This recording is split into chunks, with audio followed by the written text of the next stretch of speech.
जलशुल्क दरवाढी विरोधात सतेज पाटील आक्रमक. शेतकरी उद्योगांवर अतिरिक्त भाराचा आरोप. महाराष्ट्र जलसंपत्ती नियमन प्राधिकरणाने प्रस्तावित केलेल्या जलशुल्क दरवाढी, दंडात्मक कारवाई आणि जलमापक मीटर अनिवार्य करण्याच्या निर्णयावर काँग्रेसचे विधान परिषद गटनेते आमदार सतेज पाटील यांनी तीव्र नाराजी व्यक्त केली आहे. कोल्हापुरात आयोजित पत्रकार परिषदेत त्यांनी ही प्रस्तावित दरवाढ शेतकरी आणि उद्योग क्षेत्रासाठी घातक असल्याचे सांगितले. शेतकरी, ग्रामपंचायती आणि विविध घटकांचे म्हणणे न ऐकता हा प्रस्ताव पुढे नेण्यात आल्याचा आरोप त्यांनी केला. येत्या 5 तारखेपर्यंत सर्वांनी ऑनलाईन पद्धतीने हरकती आणि तक्रारी नोंदवाव्यात असे आवाहन करत या मागण्यांकडे दुर्लक्ष झाल्यास तीव्र आंदोलन छेडण्याचा इशाराही त्यांनी दिला. प्रस्तावित जलशुल्क वाढीमुळे शेती आणि उद्योगांवर अतिरिक्त आर्थिक भार पडणार असल्याचे मतही त्यांनी व्यक्त केले. परत संध्याकाळी येणार आहे मी, म्हणून मी आज ही बातमी महत्वाची आहे राज्याच्या दृष्टीने सुद्धा. कारण की कसं आहे की पाटबंधारे विभागानं पाणीपट्टी वाढवायचा प्रस्ताव दिलाय. आता त्याचं हिअरिंग परवा ऑनलाईन हिने ठेवलं होतं महाराष्ट्र जलसंधारण नियामक प्राधिकरणानं. तर त्या हिअरिंग मध्ये आम्ही उपस्थित होतो. जे मुळात दरवाढ ते देणार आहेत त्याची माहिती लोकांच्यापर्यंत पोहोचलेली नाही. त्यामुळे 5 तारखेपर्यंत मुदतवाढ त्यांनी दिली. मी मागणी केल्यावर 5 तारखेपर्यंत त्यांनी मुदतवाढ दिलेली आहे या दरवाढीला, म्हणजे आक्षेप नेमण्यासाठी. तर आमची तुमच्या माध्यमातून विनंती आहे की ही दरवाढ फक्त शेतीच्या विषयासाठी नाही आहे, तर पाटबंधारे विभागाकडून जे जे घटक पाणी घेतात, मग उद्योग असू दे, MIDC, ग्रामपंचायती असू देत, महानगरपालिका असू देत, नगरपालिका असू देत, या सगळ्यांना ही दरवाढ लागू त्या ठिकाणी होणार. म्हणजे शेवटी काय, ती महापालिका बोजा कुणावर लावणार आहे? ग्राहकावरच लावणार आहे. ग्रामपंचायत पाणीपट्टी कुणाची वाढवणार? जनतेची वाढवणार. म्हणजे एका बाजूला पेट्रोल डिझेल वाढलेला आहे, वीज वाढलेला आहे, आता पाण्याचे दर सुद्धा पुढच्या 3 वर्षाकरता वाढवून घेण्यासाठी ही बैठक होती. परवा मी ऑनलाईन त्या बैठकीमध्ये उपस्थित होतो. आता दंडात्मक कारवाई, समजा या गोष्टी झाल्या नाही, 11,340 रुपये प्रति हेक्टर दंड, त्याची कागद तुम्हाला देतो. म्हणजे दंड किती? तर 11,340 रुपये. अशा पद्धतीनं चुकीचं ही सरकार मागणी करते MWRRA कडे. तर आम्ही आमचा निषेध त्या ठिकाणी करतोच. शेतीला मीटर बसवणं सक्तीचं त्या ठिकाणी केलं जाते. पुरातली जवळजवळ 1900 मीटर अजून नादुरुस्त आहेत, ती दुरुस्त केलेली नाही.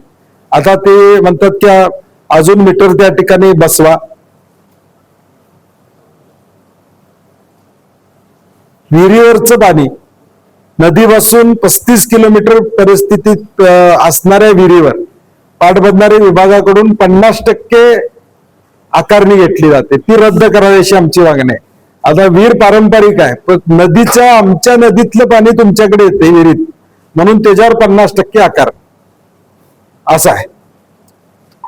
ऊस लागवडाची दंडात्मक तरतूद, आता वसुली होत नाही त्याची जबाबदारी पण शेतकऱ्यावर आहे किंवा ग्राहकावर आहे. ती जबाबदारी आमचं म्हणणं अधिकाऱ्यांच्यावर फेस करा. तुम्ही आम्हाला दोष तुम्ही कशाला देता? आता STP, ETP ही जबाबदारी कुणाची? महानगरपालिका, नगरपालिका, जिल्हा परिषद, ग्रामपंचायत. ते जर केलं नाही तर त्याचा दंड त्यात आकारलाच. तर त्याचा पाणी उचलण्याची काय संबंध आहे असा आमचा विषय. औद्योगिक प्रवर्ग अ, आता या अ गटामध्ये आता 26 रुपये 40 पैशानं पाणी पाटबंधारे विभाग MIDC ला देतं. MIDC त्याच्यावर परत सेस हा साधारणपणे 20% जिल्हा परिषदचा सेस आहे. 31 रुपये 68 पैशाला 1000 लिटर पाणी MIDC घेतं.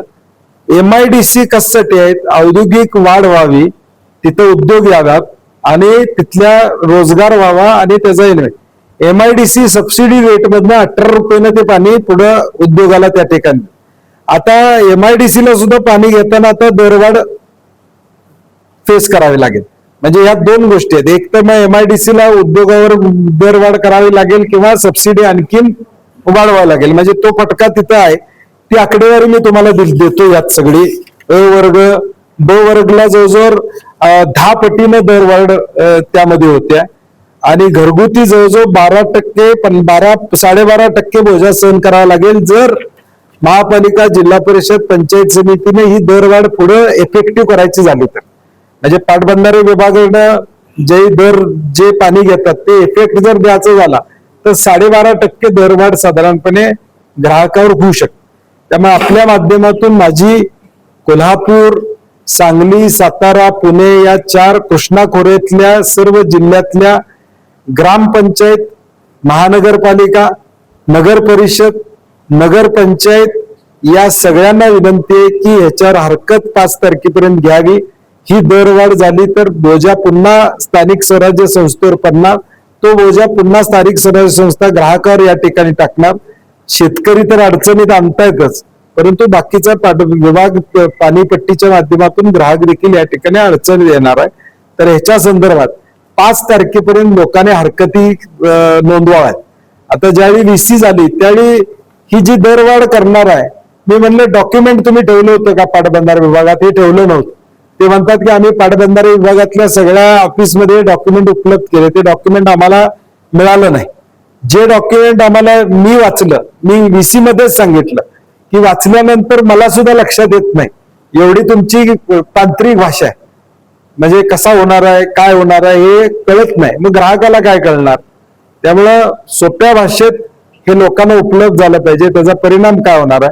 आता तूर्त एवढंच आहे की 5 तारखेपर्यंत हरकती आहेत, त्या हरकती लोकांनी नोंदवाव्यात अशी तुमच्या माध्यमातून आम्हाला विनंती करायची, आव्हान करायचं.